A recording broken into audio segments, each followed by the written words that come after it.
So a close friend of mine asked me how many different supplements I've experimented with over my lifetime, and I told him that it's probably close to 400 different supplements. And so in today's video, what I want to do is share with you what I learned from all these different experiments that I ran on my physiology, an N=1 experiment.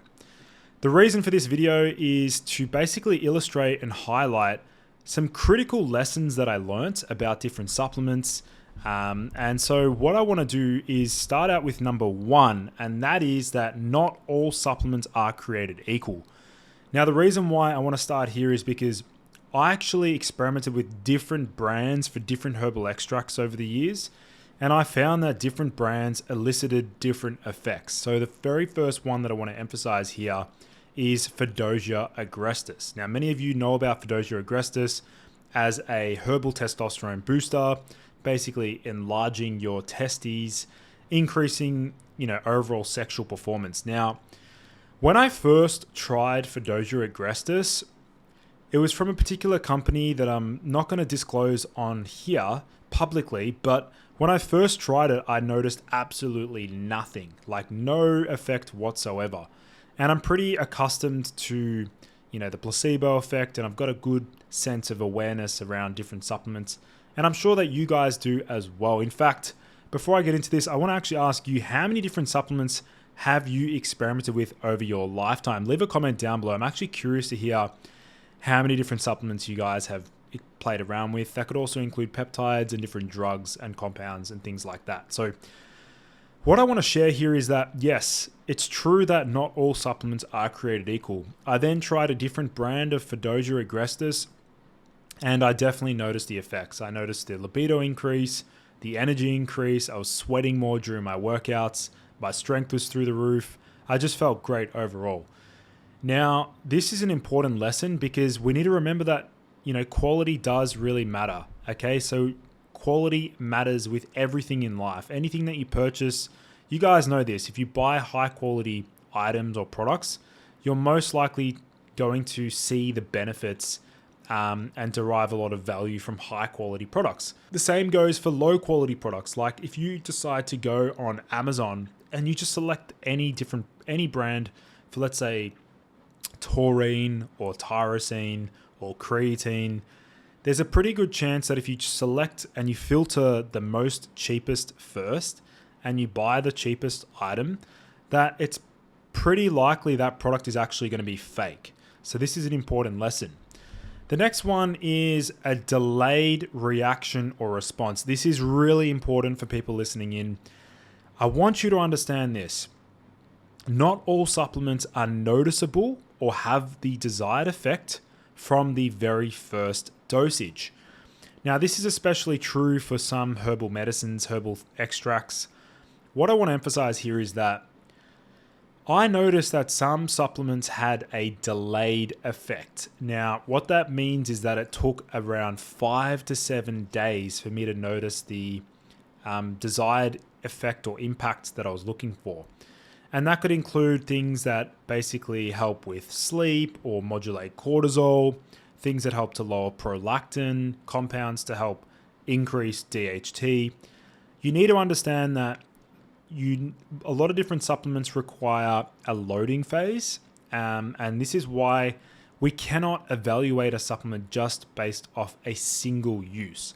If you decide to use a particular supplement for the first time and you hope to get the desired effect immediately after the first go, then you're likely to be very let down because many different supplements take a lot of time, up to 2 weeks, to start noticing an effect or building up in your body. So this is an important lesson for people who are somewhat impatient. Some people want to receive the effect straight away. Other people are happy to wait and be patient. My most important message for those of you who are impatient is that supplements might take time to elicit their effect. Okay, we need to be patient. If you're someone that's been trialing different supplements and you're still lacking that energy, spark, drive, and overall vitality, then you may want to check out my brand new supplement that I've just released called Catwa Pure. Catwa Pure harnesses the power of a particular Amazonian herb known as Catwaba bark, which has been used for centuries to boost mood, enhance energy levels, and act as an aphrodisiac. So definitely check out Katwa Pure. You can learn more by visiting inbeforesups.com. The next one is the critical interactions. Now, perfect example of this, BCAA supplements, right? BCAAs and other amino acids. If you take a BCAA supplement and then you take tryptophan or another amino acid, an essential amino acid, tryptophan, then you are going to tank your dopamine levels and you are going to feel lack of motivation, low energy, and lack of drive. Now, you might be wondering why this happens. This is because combining BCAAs with L-tryptophan can actually impair the ability for tyrosine to enter the brain. And that basically means that you're diminishing or reducing the amount of dopamine that your brain will produce. And what does that mean? Well, you'll struggle with motivation, you'll feel lazy, you'll be procrastinating, you'll just feel terrible, right? So this is where critical interactions really do matter when it comes to experimenting with different supplements. Now, in addition to this, I want to emphasize drug to supplement interactions as well. There are many different supplements that can actually have an effect on different pharmacokinetic impact on different supplements and also drugs. So a good example is piperine or black pepper. That can actually increase the absorption of certain supplements, and it might actually interfere with the absorption and the half-life of different drugs as well. So be careful on that one. And number 4, this is going to be slightly controversial, but I do believe you can out-supplement a poor lifestyle. Now, don't get me wrong, it's really important that you guys focus on optimizing your sleep, your nutrition, your exercise, your stress management. But having said that, there's a lot of research coming out around new supplement research indicating that, for example, creatine can actually help to maintain cognitive function even during periods of sleep deprivation. And that is around 20 grams of creatine monohydrate. If you have a poor night's sleep or you've only slept like 6 hours, this is where creatine can actually buffer or, remove that impact on your overall physiology and biology. So this is where, yes, it is possible. You can out-supplement a poor lifestyle. In addition to this, my new supplement, Catwaba, if you are someone that has low baseline dopamine levels due to, a very rushed lifestyle or modern day society, taking Catwaba can actually help to alleviate a lot of the complaints that people talk about when it comes to the symptoms of low dopamine. So Catwaba was the first supplement I decided to release as a way to support everyone in the modern day society.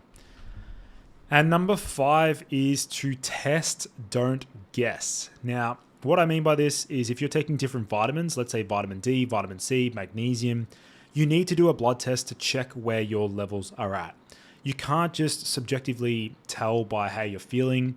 It actually really matters when it comes to, getting the right dosages. For example, vitamin B6, if you're taking too high of a dosage of vitamin B6, this can lead to toxicity. And if you don't identify this on a blood test, this can lead to long-term health consequences. The same goes for vitamin D. If you're taking 10,000 or 20,000 IU of vitamin D every single day for months on end, you're very likely to run into vitamin D toxicity, which can only be identified through a blood test. So the reminder here is for you guys, don't forget to test, don't guess. So these are the main takeaways that I want to mention after trialing 400 different supplements over my lifetime. This is what I learnt through my own experiments.